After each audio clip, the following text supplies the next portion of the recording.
This week, Canada's Minister of Foreign Affairs, Anita Anand, is in Beijing. She'll meet with China's foreign minister on Friday. Trade tensions between Canada and China have been high over the last year. It all began about a year ago when Ottawa imposed 100% tariffs on Chinese-made electric vehicles. Kate Helmore is the Globe's agriculture and food policy reporter. And China has retaliated by attacking our canola industry. They have imposed 78.5% tariffs on Canadian canola seed, and they've imposed 100% tariffs on Canadian canola oil and meal. We've been focusing a lot on the trade war between Canada and the US, with good reason. But canola is a $44 billion industry in Canada. And so this trade war with China is also one to pay attention to. China is Canada's second largest market for canola, second only to the US. And that market has also become a lot less stable. So today, Kate is on the show to unfurl what's going on with canola, why it's so important to the Canadian economy, and what's at risk in this high-stakes trade war. I'm Cheryl Sutherland, and this is The Decibel from the Globe and Mail. Hi, Kate. Thanks for joining us today. Hey, thanks for having me. So, Kate, I think a lot of us are familiar with canola oil from the grocery store, but maybe not as familiar that this is a uniquely Canadian creation, right down to its name. So can you just tell us what exactly is canola? Canola is kind of Canada and oil together into one. That's the name there. Yeah, exactly. We developed it in the 1960s and 70s in Manitoba and Saskatchewan. And now Canada produces over 30% of the global supply of canola and accounts for 60% of the global trade of the product. So we're kind of the kingpins when it comes to this particular type of vegetable oil. And what is it used for? It's a really good question because there's a lot of things that we use canola oil for, or canola in general. So yeah, as you said, listeners will know it as the golden oil that you use for cooking. It has a really high heat point, so it's really good for like frying potatoes and stuff like that. But beyond that, there's also two other products. There is the seed and there's the meal. And so the seed comes from those yellow flowers that you associate with canola oil. And then we take that seed and we crush it. And when we crush it, we produce two products. One is the oil and one is the meal. And the meal is essential to agriculture and livestock. It's a great source of protein. So we use it to feed, the dairy industry, for example. We export a lot of canola meal to the US every year, and we use that to feed their dairy industry. Because it's a good protein, it can also be used in plant-based proteins, such as they're looking into turning it into like plant-based burgers or sausages, those kinds of things. And then the oil, we can take the oil and we can further refine it and we can turn it into biofuel. And we'll get to that later because it's kind of this whole other complicated industry over there.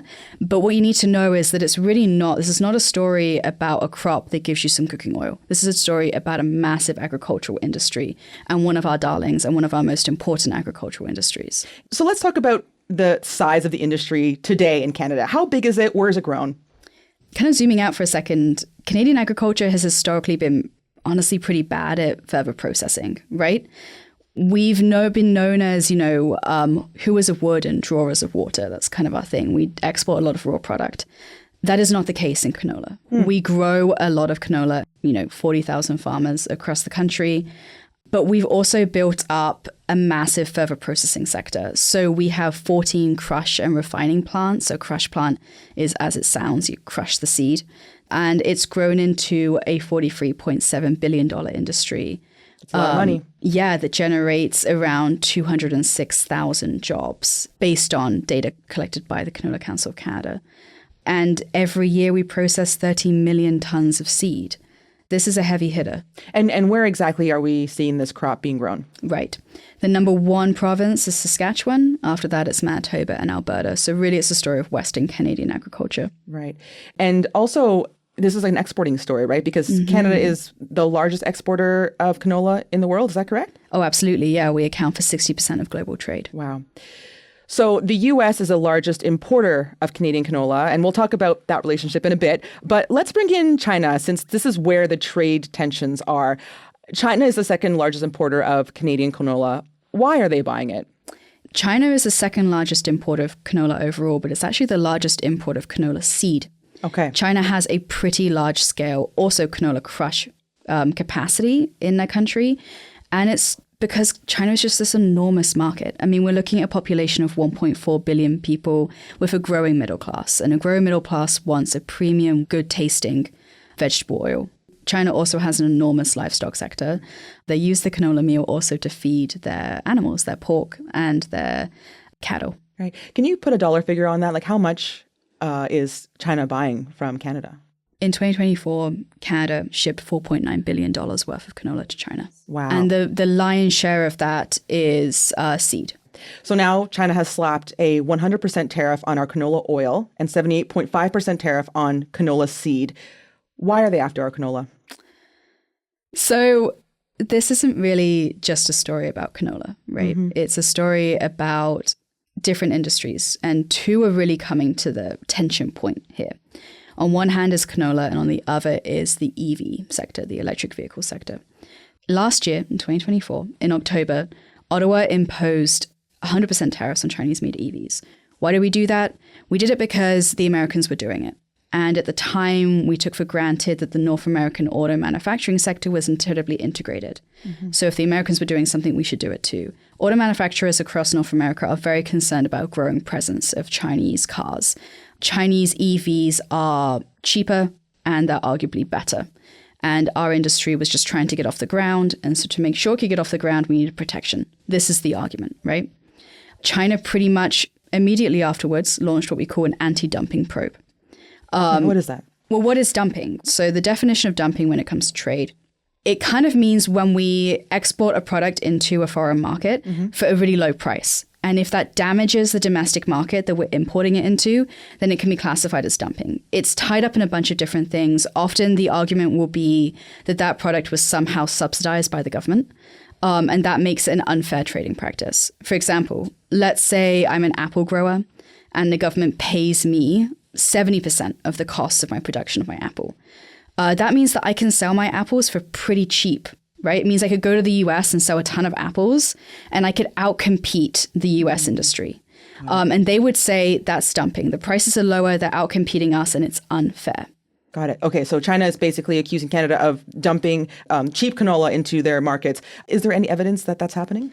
No, there's no evidence that's happening. I mean, agriculture is always subsidized, is always helped and assisted by the government. There's no special assistance that is given to Canada's canola industry. And of course, basically every country in the world subsidizes their agricultural production. This is not unique to Canada. Dumping is sometimes a very legitimate concern, but it's often a bit of a smokescreen for numerous different interests. So on one side, you could have an industry that wants more protection, doesn't want to have to compete with other countries that can produce for cheaper, and so they might launch an anti-dumping probe. Or a government could be trying to harm another nation because of geopolitical tensions, and they know they can attack that and they can get some leverage by attacking their industries. Mm-hmm. So these tariffs have been in place for a while now, since March for the canola oil and then since August for the canola seed. What kind of impact has this had on farmers and the economy? So canola prices have been fluctuating and kind of unstable as we're facing this. They dropped $1 per bushel in the immediate aftermath of China's announcement in August. Is that a lot? Yeah, that could cost a farmer tens of thousands of dollars. Now, it's worth noting that canola prices are not at historic lows, right? This is a global commodity. It will find other markets to move into, and it will also find other ways into the Chinese market. I've heard sources tell me that Canadian canola is kind of making a bit of a pit stop in Saudi Arabia before it gets into China. So it's not all devastating doom and gloom, right? Like farmers are resilient, markets are resilient, trade routes and flows are resilient. But what I will say is that it's been 2 months and they're frustrated. They're frustrated because they do not feel that Ottawa has prioritized their interests. For example, if President Trump imposed 100% tariffs on an industry that was really important to Ontario, auto manufacturing, maybe, for example, do you think that the Prime Minister would have not visited Washington for 2 months? There's questions from the opposition and there's questions from farmers about why the agricultural minister, why the Prime Minister has not been to Beijing yet. The Premier of Saskatchewan, Scott Moe, did go on a trade mission to Beijing and he asked the Prime Minister to go with him. He asked the agricultural minister to go with him and they did not. So there is this frustration because there seems to be a lack of prioritization. There seems to be a lack of urgency. There seems to be a lack of energy on this file, which farmers will turn around and say, this is classic, this is typical. We fall victim to geopolitical tensions. We fall victim because you prioritized another industry, and now you're not giving us the attention that we need in crisis. China announced this anti-dumping probe last year. You've had an entire year to prepare for this. They were pretty predictable. We knew what they were going to do. Why are we being caught flat-footed? And then when we're flat-footed, why aren't we figuring it out? We'll be right back.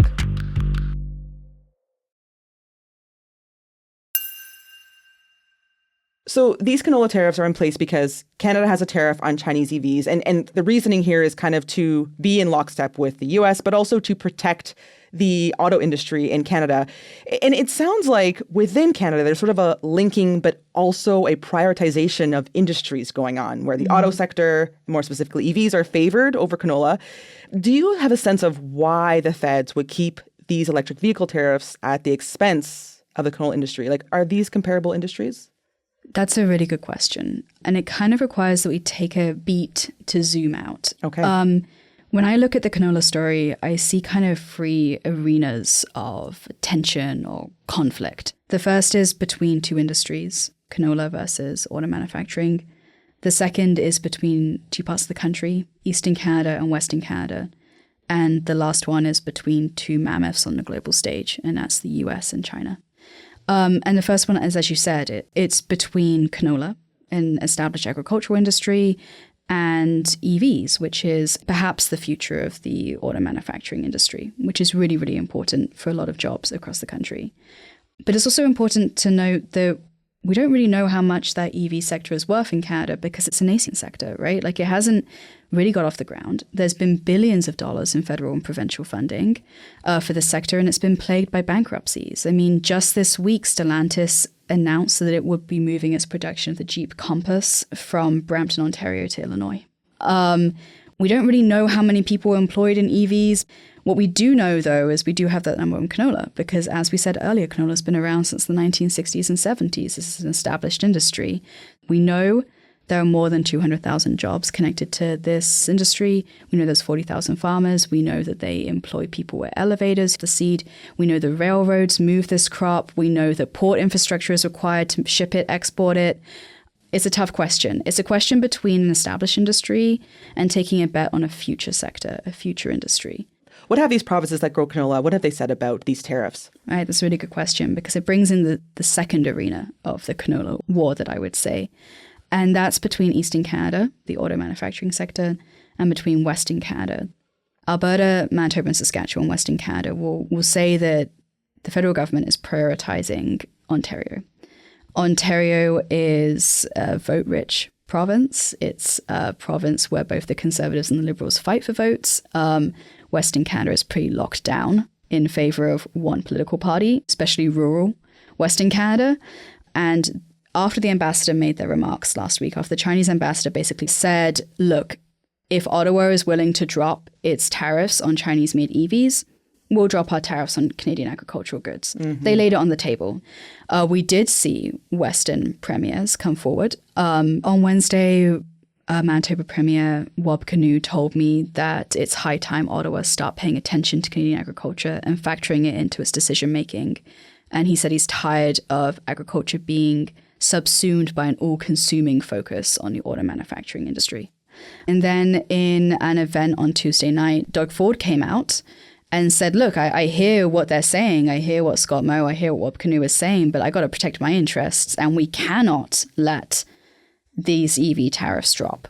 We have to protect our auto manufacturing sector because, again, it's really important. It's a big driver of jobs. And that sector is also struggling right now, right? Because it's facing a lot of problems with the trade disputes that we're having with the US, which brings me into the third arena of this whole canola tension war thing. Yes. Let's talk about the US, because the US is actually our biggest buyer of canola. So what's going on that front?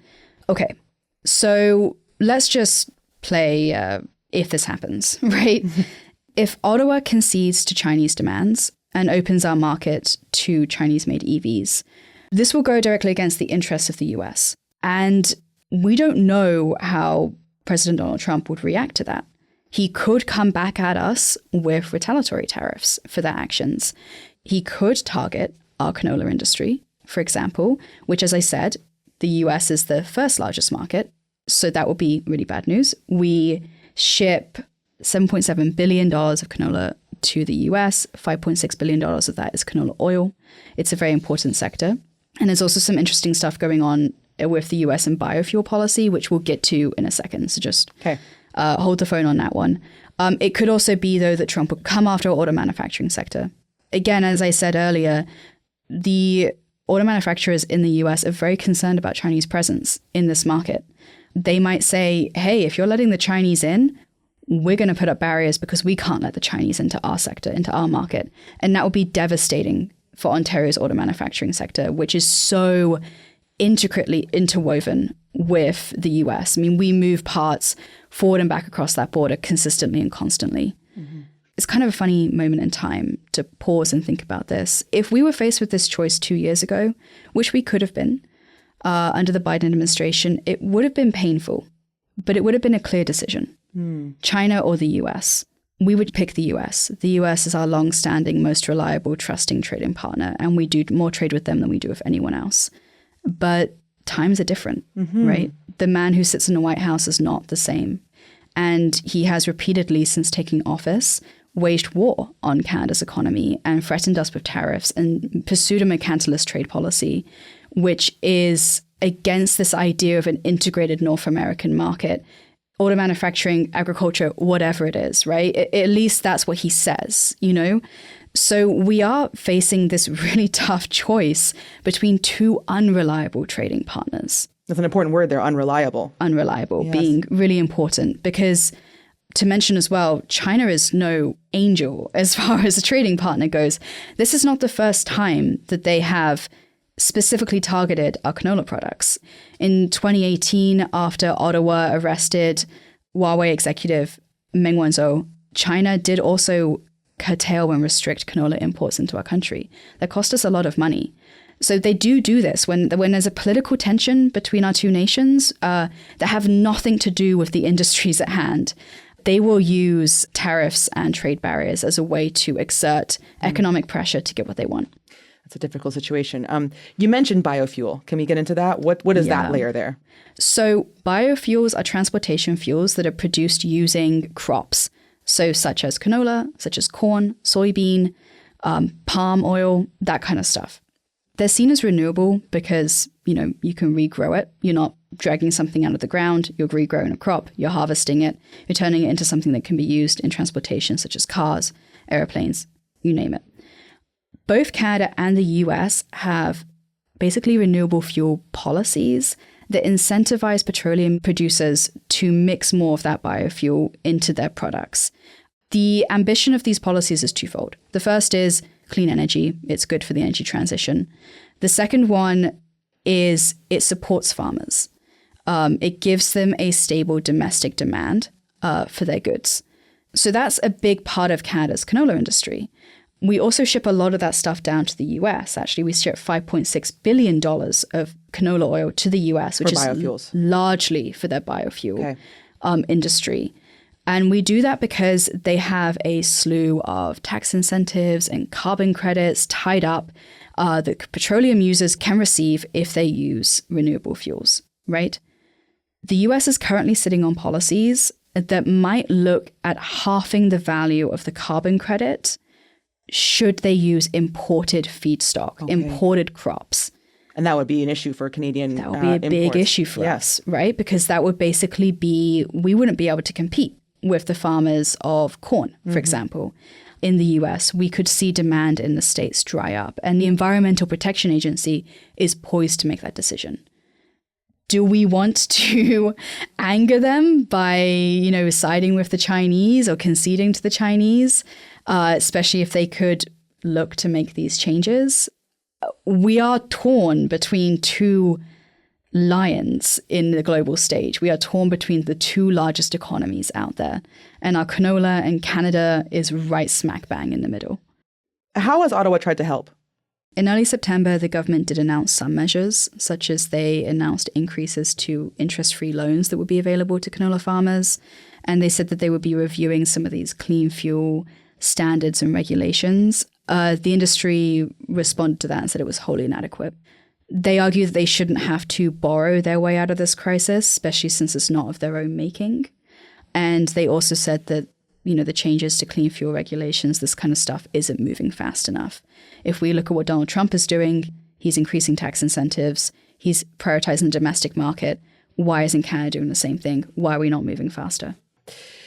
So Minister of Foreign Affairs Anita Anand is in China to mend ties with Beijing, especially around this trade war. Kate, what will you be watching, particularly when it comes to canola? I would be looking for Anand to make comments on whether they're negotiating on the EV tariffs. It's not a black or white equation. Maybe we could get what we wanted from China if we reduced the tariff from 100%. Right now, the tariff rate is 100% on EVs. What if we did 50%? What if we did 40%? What is Beijing? Beijing's put it on the table, but there's negotiating space in that. So what are the kind of conversations she's having? What is going to come out of that? That's what I will be watching closely, and I'll be watching President Donald Trump's reaction as well. As you said, trapped between two lions there, so it's very difficult. Absolutely, yeah. Well, Kate, we'll leave it right there. Thank you so much for being on the show. Thank you for having me. That was Kate Helmore, the Globe's agriculture and food policy reporter. That's it for today. I'm Cheryl Sutherland. Our producers are Madeline White, Michal Stein, and Ali Graham. David Crosby edits the show. Adrian Chung is our senior producer, and Angela Pacenza is our executive editor. Thanks so much for listening, and I'll talk to you soon.